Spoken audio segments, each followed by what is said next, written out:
Welcome back to the Fresh Finds and Good Times YouTube channel. In today's video, we are going to be making rigatoni with spicy sausage and crispy mushrooms. If you would like to make this recipe for yourself, we will include a link to the recipe in the description of the video. And we do not have to crisp up the mushrooms if you don't have time. And in my case, I'm not going to do that. It mentions a time of 40 to 50 minutes for that. So what you need is, I have some onion chopped up here to cook with the meat.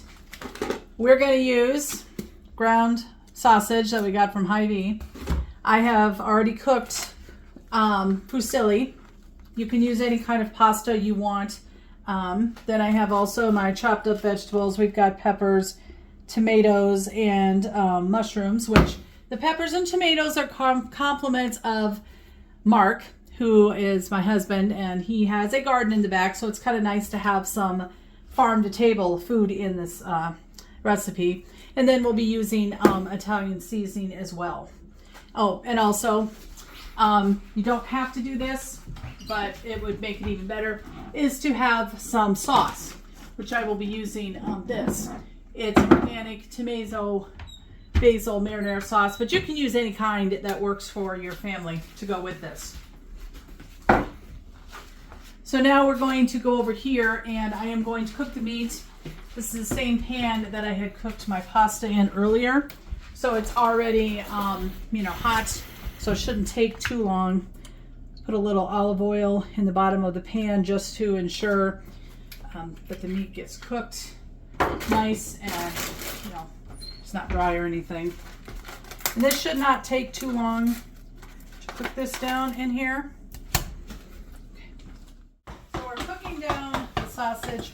I have a thing I got off of Amazon. It is a nice meat thing that actually breaks down meat into nice crumbly pieces, as you can see. Makes it a lot easier to cook the meat if it's like that.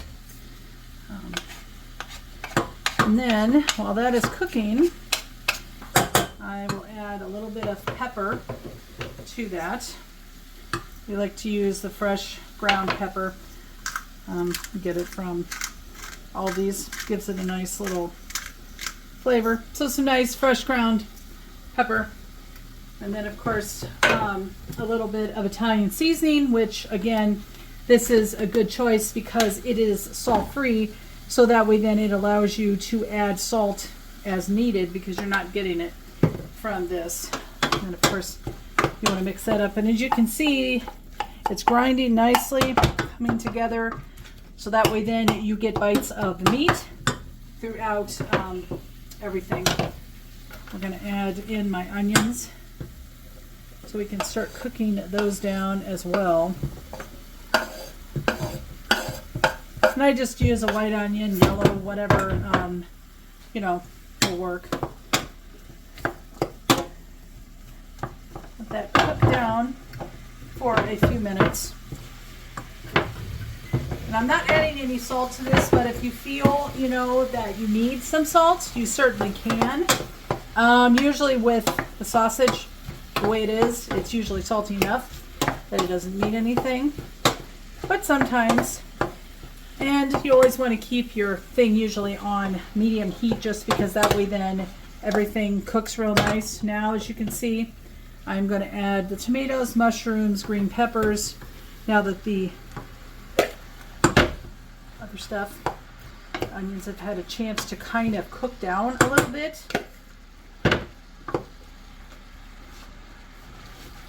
And then we just let everything kind of cook down. As you can see, it's very eye-appealing.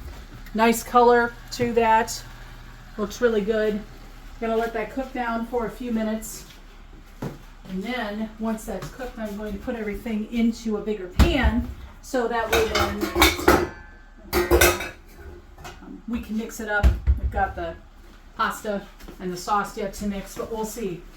Might be able to do it all in here, depends on how the vegetables break down. So we'll let that cook for a few minutes then. Okay, so we have finished cooking our vegetables and our meats, and now we have our pasta sauce in here. This is the kind of time that I prefer to use I don't know, whatever you want to call these things that mixes up the pasta. That way then it ensures everything gets in there. What I usually like to do first is mix the pasta with the meat, and then I put the sauce on there. Now mind you, you might not need a whole bottle of sauce. It just kind of depends on how much you're making. This I'm making for 4 people.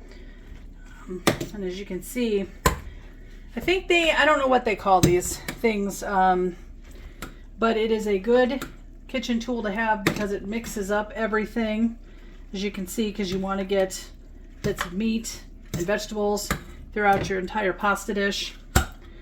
And now what we'll do is add some sauce, kind of see what we think, because we can always add more. It's better to do that than having too much and then having to take some of it away.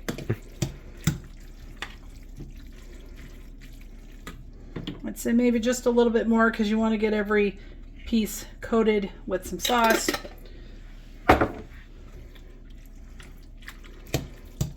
And then I just mix it up a little bit more again just to ensure that everything is getting through there. And this is what your final product will look like. A delicious, easy meal that does not take long to do. You could always boil the pasta ahead of time before you go to work if you needed to save yourself a little bit of time. Maybe even cut up the vegetables and put them in the fridge, and that way then when you come home you just have to make the meat and cook the vegetables down. But yes, here's your end product here, and it is a delicious, easy meal any time of the year. All right, this has been the Fresh Finds and Good Times YouTube channel. I'm Jacob Reiling. I'm Katie Reiling. And we will see you here for the next video. Have a good night, everyone.